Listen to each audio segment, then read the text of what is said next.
আচ্ছা, আপনাদের কাছে পানি পান করার আগে জিজ্ঞেস করি, বলেন তো এক গ্লাস পানির মূল্য কত হতে পারে? আপনাদেরকে একটা গল্প শোনাই। আব্বাসী খলিফার সবচেয়ে প্রভাবশালী এবং বিখ্যাত খলিফা ছিলেন বাদশাহ হারুনুর রশিদ। তার সময়ে তিনি আলিমদের সাথে খুবই ভালো সম্পর্ক রাখতেন। একদিন তার দরবারে ওই সময়ের বিখ্যাত ইমাম ইবনু সিমাক এসে উপস্থিত হলেন। বিভিন্ন বিষয়ের আলোচনা ছিল, সেই আলোচনাগুলো তিনি তার সাথে করছিলেন। এক পর্যায়ে বাদশার প্রচণ্ড পিপাসা পেয়েছে।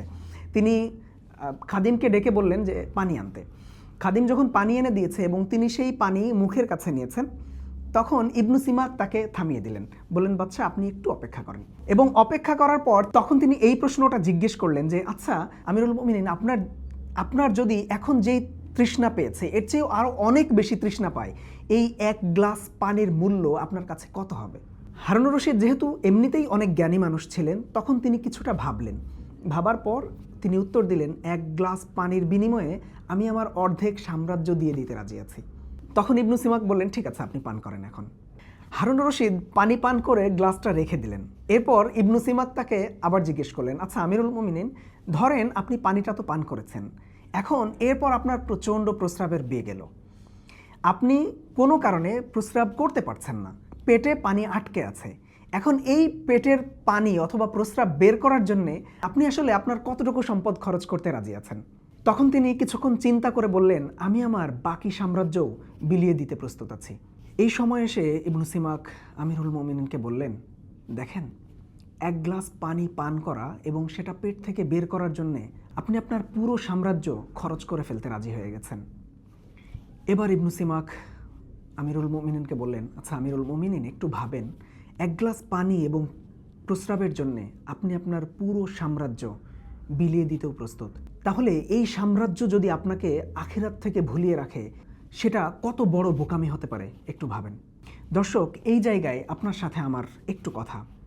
দেখেন, তৎকালীন আব্বাসী সাম্রাজ্য কোথা থেকে কত দূর পর্যন্ত বিস্তৃত ছিল। সেই পুরো সাম্রাজ্য এক গ্লাস পানি, মাত্র এক গ্লাস পানি এবং প্রস্রাবের জন্যে তিনি বিলীন করতে চাচ্ছেন। এটা অযৌক্তিক না? এই পরিস্থিতিতে যদি আমরা আসি, এই বাস্তবতায়, আমাদেরও হয়তো এমনই মনোভাব হবে।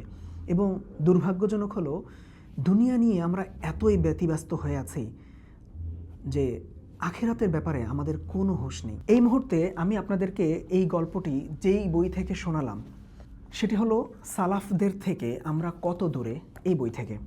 আমার খুবই পছন্দের একজন মানুষ, শাকির মাহমুদ সাফাত, একজন সম্পাদকও বটে। এই বইটি তিনি লিখেছেন। আমি বেশ কিছুদিন আগে এই বইটি পেয়েছিলাম এবং আমি বিভিন্ন জায়গা থেকে প্রায় সময়, মানে অবসর পেলেই আমি পড়েছি, অসংখ্যবার আমি পড়েছি বইটি। এবং আমার কাছে মনে হয়েছিল আমি 2019 সালের দিকে আইনা নাহনু মিনহা উলাই এইরকম একটি আরবি বই পড়েছিলাম। এবং আমার তখন মনে হয়েছিল যে বাংলা ভাষায় এই ধরনের মৌলিক বই নেই। এবং এই বইটি পড়তে গিয়ে আমার তখন মনে হলো, হ্যাঁ, এরকম একটা কাজ হলো। এবং আমি আন্তরিকভাবে আসলে শাকির ভাইয়ের প্রতি কৃতজ্ঞতা প্রকাশ করছি যে এই ধরনের একটা বই তিনি আমাদেরকে উপহার দিয়েছেন।